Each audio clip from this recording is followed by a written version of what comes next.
জানো শুধু কি হয়েছে? না বললে কিভাবে জানবো? চুপ থাকো, যা বলছি শুনো। বলো দেখি কি মহাভারত অশুদ্ধ করে ফেলছো? কালকে রাত 12টার সময় আমি রাস্তা দিয়ে হেঁটে যাচ্ছিলাম। সন্ধ্যার সময় টয়লেটে যাওয়ার জন্য যার 10 জন লাগে ও নাকি রাত 12টায় একা যাচ্ছিল। কোথার মধ্যে পা ঢুকে দাও কে? আচ্ছা বলো, তারপর কি হলো? তারপর আমি বিশাল একটা জঙ্গলের ভিতর চলে গেলাম। হাতের সময় বাঘ আসলো। আরে বাঘ কি কখনো হাতির সমান হয় নাকি?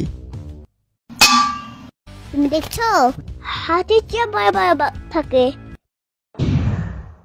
আচ্ছা তারপর? বাঘ আমাকে বললো, কেমন আছো মুনিয়া? যেখানে বাঘ মানুষকে পেলেই খেয়ে নেয়, সেখানে বাঘ তোমাকে দেখে তোমার সাথে গল্প করলো? শুনবা তো নাকি?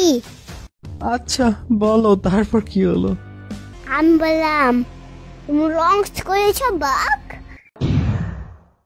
আরে ওইটা নন্স না, লাঞ্চ হবে। আর রাত 12টার সময় কি কেউ লাঞ্চ করে?